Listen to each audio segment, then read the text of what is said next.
But not everyone was happy. Her mother grew cold.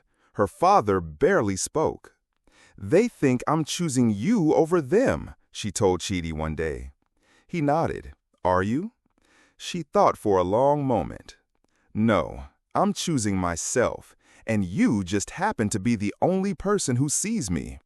He smiled. "That's good enough for me." One evening, Amara wrote a letter. She titled it, "To the Ones Who Left Me." It was about being sick, about being hated for something she couldn't control, about being thrown away. She didn't name her family, but everyone knew. Her teacher posted it online. It went viral. People wrote from across the country. Some shared similar stories, others offered help. News outlets wanted interviews. A disability foundation offered to sponsor her education and medical care.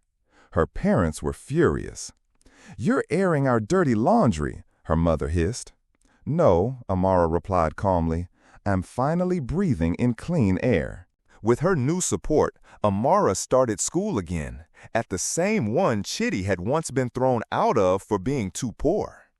He was re-enrolled too, thanks to her insistence. They became inseparable. Two kids who had only known struggle, now walking hallways together, no longer invisible. Teachers noticed. The principal took special interest. They weren't just survivors anymore. They were voices. Years passed. Chidi went on to study mechanical engineering. He designed better oxygen tanks for low-income families. Amara became a writer and advocate, her first book titled Breathing Against the Wind. It opened with the story of a sack, a broken cart, and a boy with mismatched slippers. They weren't rich. They didn't forget their pain. But they built a world where pain wasn't wasted. It was a rainy morning when Amara and Chidi moved into their small apartment. The space was cramped, barely more than 2 rooms, but it was theirs. 2 scholarships, a couple of part-time jobs, and one dream had made it possible. The wheelchair stood beside the bed. The oxygen machine hummed beside the desk. On the wall was a picture of the first cart Chidi ever built, framed with a cracked glass, just the way he'd found it in the trash that day. "We've come far," Amara whispered. "Farther still to go," Chidi said, smiling. By 23, Chidi had finished his engineering degree and was working on a prototype, an affordable, lightweight, solar-charged oxygen unit for people in remote areas. It had started with Amara, but now he wanted it to reach hundreds of others like her. Amara, meanwhile, was writing again.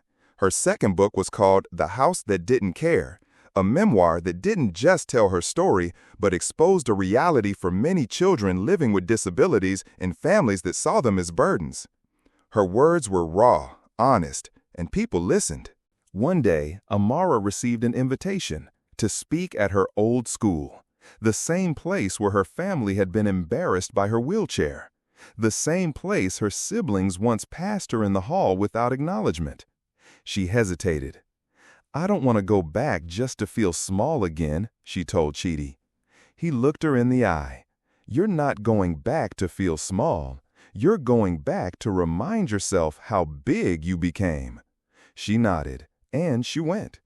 She spoke about abandonment, about love that isn't given by blood, but by choice. And afterward, a girl in the back row, small, with a hearing aid, ran up and hugged her. No words, just tears. Amara knew she'd made the right choice. Chidi and Amara started a nonprofit together, Project Breathlight. Their mission was twofold: to provide affordable medical aid to children with chronic conditions in poor communities, and to advocate for societal inclusion of disabled youth. It started small, just them and 3 volunteers. Then came the media coverage, the grants, and the flood of letters. Letters from mothers who couldn't afford oxygen, from boys who were mocked for pushing their disabled sisters to school, from girls who had been told they'd never be more than a burden. Amara read every letter. She answered most. One night, Amara's mother showed up outside the foundation's office. She looked thinner, older. "I read your book," she said. "I didn't know I was in it at first, but then I did." Amara didn't say anything. "I was ashamed," her mother said, "and when I saw your face on that news segment, I realized how much of your story I never asked to know." Amara's breath was steady. "You saw my face, but you still don't see me." "I'm sorry," her mother whispered. The words hung in the air. They didn't heal everything, but they mattered. Amara and Chidi bought land outside the city, a quiet piece of earth where trees lined the back and children could breathe clean air. They built a center there, the Breathlight home, part school, part hospital, part community. Children with oxygen tanks, wheelchairs, leg braces, speech devices all played in the yard. They were tutored, loved, taught their rights. Every wall was painted with color. And every child had a voice. Chidi designed most of the equipment himself, recycling materials, making what others called waste into life. By the time Amara turned 30, she had helped rewrite accessibility laws in her country. She'd stood in Parliament with her oxygen machine and testified about growing up invisible. Chidi had been awarded several global design prizes, but he kept one photo on his desk. It was of him, younger, holding a bag of iron scraps with Amara in it. "She saved me too," he always told people. "Not from poverty, but from being forgotten by the world." Amara found a letter in her old journal one day. It was to herself, written when she was 14. "I don't think I'll live to be 18. I think I'll stop breathing before anyone ever hears me. But just in case I'm wrong, and just in case someone finds this, I want them to know I mattered. Even if no one said it, even if no one clapped, I mattered." She read it out loud, tears on her cheeks. "I wish you could see us now," she whispered to her younger self. Then she added a line to the bottom. "You did live, and you were heard, and you were loved." People often asked if Chidi and Amara were in love. Some said they must be. Others assumed they had married quietly, privately, off the grid. But whenever asked, they just smiled. "Love doesn't always look how you think it should," Amara would say. "Sometimes it's just being carried in a sack when the world walks away from you." Chidi once put it differently. "Whatever name you give it, family, friendship, fate, what we have, it's what saved us. That's enough." At the 10-year anniversary of Project Breathlight, thousands gathered in the city square. Children sang. Mothers cried. Fathers thanked them. A girl rolled onto the stage with a golden oxygen tank, a prototype from Chidi's new design, and recited one of Amara's poems. "They said I couldn't run, so I dreamed in sprints.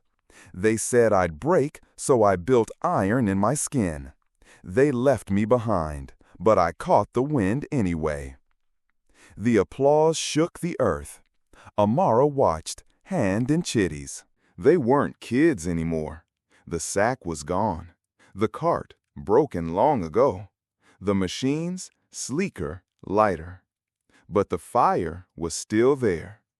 That fire had been born on a roadside, when a girl left behind had no one, when a boy with nothing gave everything.